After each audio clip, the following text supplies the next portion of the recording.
तो Ohm's law के कई डेफिनेशंस हैं जो आपके सामने स्क्रीन पे है। It states that in an electrical circuit, जो आपके सामने जो सर्किट शोन है, the current passing through a conductor. यहाँ पर जो कंडक्टर क्या है, रेजिस्टेंस है, from one terminal point on the conductor to another terminal point on the conductor is directly proportional to the potential difference, that is the voltage drop or voltage across the two terminal points, and inversely proportional to the resistance of the conductor between the two terminal points. और भी definitions है इसके, जैसे कि Ohm's law states that the voltage across conducting materials, यहाँ पर जो जैसे रेजिस्टेंस होते हैं, is directly proportional to the current flowing through the material. तो यहाँ पर क्या होता है, जो मैथमेटिकल इक्वेशन जो निकल के आता है वो होता है V directly proportional to I। और उस डायरेक्टली प्रोपोर्शनल को जब हम कांस्टेंट के फॉर्म में हम चेंज करते हैं, तो it becomes V is equal to RI, where R is the resistance which is known as the constant of proportionality। तो यहाँ पे V वोल्ट्स में है, R ओम्स में है, और I जो है वो करंट में है। ये आपका इंपॉर्टेंट ओम्स लॉ है। विल आगे बढ़ते हैं हम लोग। अभी यहाँ पर जो फिगर शोन है, ये एक ऊपर वाला फिगर है, that is the sign convention हम लोग फॉलो करेंगे। हम जो है करंट को हम पॉजिटिव मानेंगे जब आपका रेजिस्टेंस में वोल्टेज अक्रॉस द रेजिस्टेंस का जो टर्मिनल्स है वो पॉजिटिव नेगेटिव होगा ऊपर वाले फिगर में, और नीचे में वही सेम फिगर में यदि करंट डायरेक्शन ऑपोजिट हो जाता है तो हम लेंगे वोल्टेज को हम नेगेटिव मानेंगे। या इसको आप सिंपल इस तरीके से समझ लीजिए, करंट एंट्रिंग जो है वहां पर क्या हो रहा है, पॉजिटिव हो रहा है, तो V पॉजिटिव है। यहाँ पर करंट का टर्मिनल एंट्रिंग क्या है, नेगेटिव है, तो V नेगेटिव है। आप इस तरह से भी समझ सकते हैं। अब हम बात करते हैं nodes, path, loops and branches. Nodes किसे कहते हैं, पाथ्स किसे कहते हैं, लूप्स किसे कहते हैं, और ब्रांचेस किसे कहते हैं। पहले हम नोड की बात करते हैं। A point at which two और more elements have a common connection is called a node. तो आप यहाँ पर देख सकते हैं कि 1 जो यहाँ पर इंडिकेट कर रहा है वो नोड है, जहां पर कि circuit containing 3 nodes and 5 branches. अभी फिलहाल हम नोड्स की बात करते हैं। A point at which 2 or more elements have a common connection। तो यहाँ पर एलिमेंट्स क्या क्या है, करंट सोर्स है, फिर 2 रेजिस्टेंस है, फिर 1 और 3 के बीच में एक और रेजिस्टेंस है। तो यहाँ पर 1 जो है एक नोड है, 3 एक नोड है, 2 एक नोड है। अब फिगर बी में जो है हम ये देखते हैं कि node 1 is redrawn to look like 2 nodes, but it is still a 1 node.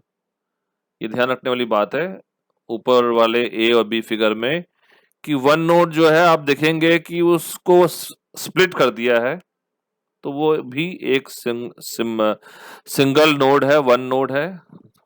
तो यहाँ पर क्या है, I repeat, a point at which 2 or more elements have a common connection is called a node.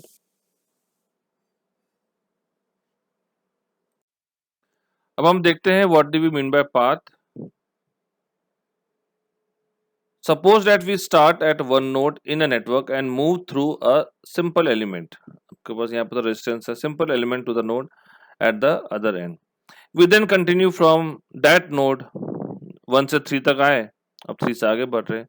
So we then continue from that node through a different element to the next node and continue this movement until we have gone through as many elements as we wish।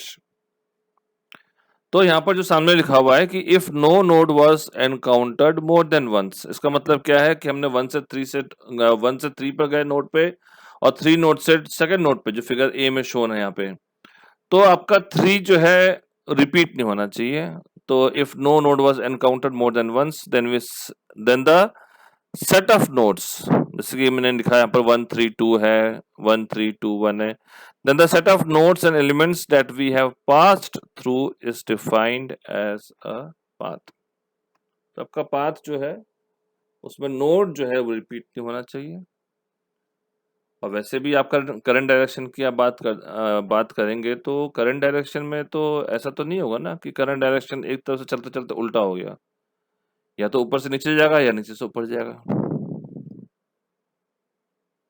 हाँ, in case elements कुछ change ना हो रहे हों, वो तब है जब सारे एलिमेंट्स आपके फिक्स है, कांस्टेंट है, तो आपके पाथ भी फिक्स्ड होगा। तो this is known as path. If no node was encountered more than once, then the set of nodes and elements that we have passed through is defined as a path. Next क्या है? Loop. Loop किसे कहते हैं? Loop में क्या है कि if the node at which we started, जैसे कि हमने पॉइंट नोड 1 पे स्टार्ट किया, if the node at which we started is the same as the node on which we ended. Figure A में हम 1 से 3 से गए, फिर 2 पे गए, वापस 1 पे आए, जो कि एक 3 लूप शोन है यहाँ पे। तो मैं फिलहाल जो है राइट लूप की बात कर रहा हूँ।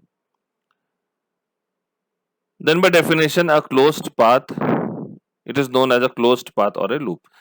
उसी तरीके से सेंटर में भी एक लूप बन रहा है, उसी तरीके से लेफ्ट में भी एक लूप बन रहा है। जो 1 से लेफ्ट वाला लूप जो है 1 से आ रहा है, 2 पे आ रहा है, वापस 1 पे आ रहा है। Another term is branch। हम देखते हैं ब्रांच किसे कहते हैं। We define a branch as a single path।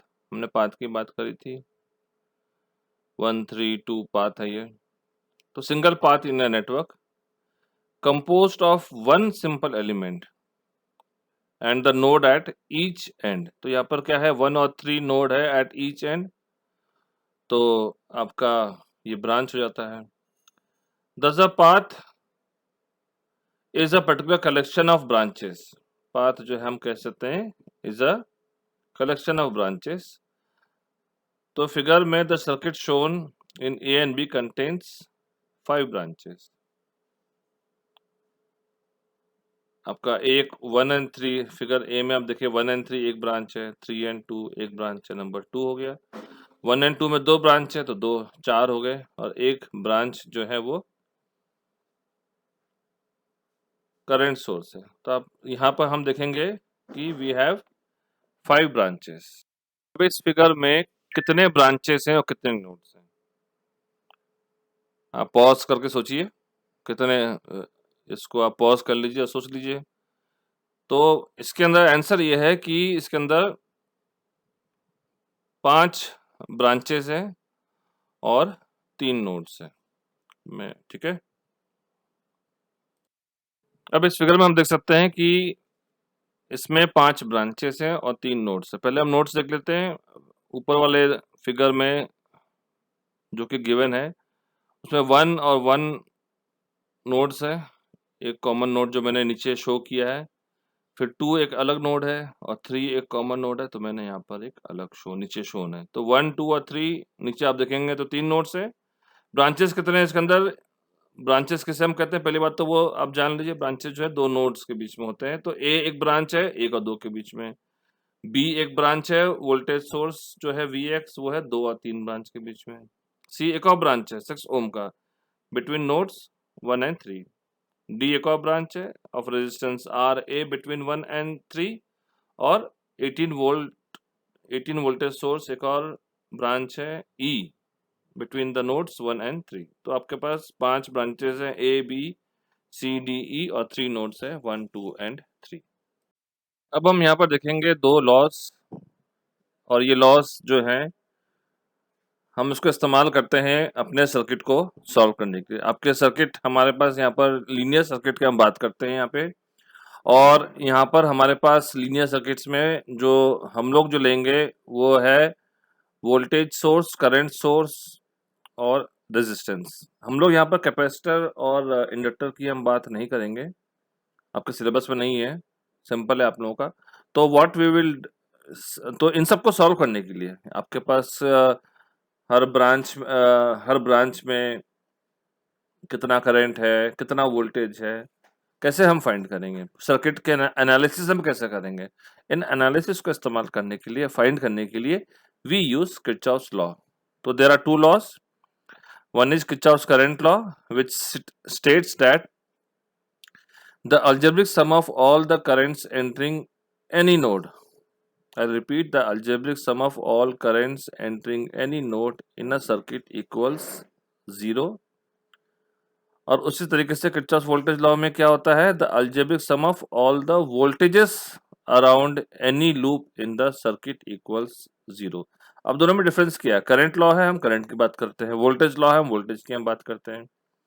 Current law है, हम एक नोड पे लेते हैं, हम एक लोड पे लेंगे, उस पर हम देखेंगे कितना करंट एंटर कर रहा है, कितना करंट लीव कर रहा है। और वोल्टेज जो हम लेते हैं एक लूप में लेते हैं। हमने जो पहले पढ़ा है तो हम लूप में लेते हैं, ठीक है। अब यहाँ पर जो है ये फिगर 3.2 है। मैं पूरे अपने कोर्स में फिगर्स इस तरह से पीपीटी में डालते रहूँगा मैं। और ये सारे फिगर्स जो है हेट एंड कमेडली के बुक हैं, जो मैंने आपको दिया है गूगल क्लासरूम में। वही हेट एंड कमेडली बुक्स में से मैं कुछ-कुछ निकाल के जो पीपीटीज़ अवेलेबल हैं तो उसमें डाल दूँगा मैं, और नहीं तो कुछ मैं इस तरह से नया डाल के मैं आपको बताऊँगा। तो यहाँ पर क्या है, it is shown in figure 3.2। तो फिगर 3.2 से कोई मतलब नहीं है। वो आप इसमें कोई भी सीरियल नहीं है फिगर्स नंबर में, जस्ट फॉर रेफरेंस है यहाँ पे। तो हम यहाँ पर इसे रेफर कर रहे हैं यहाँ पे फिगर 3.2 में। नोड, यहाँ पर नोड है और इस नोड पे दो करंट एंटर कर रहे हैं, IA, IB, और दो करंट लीव कर रहे हैं, ID और IC।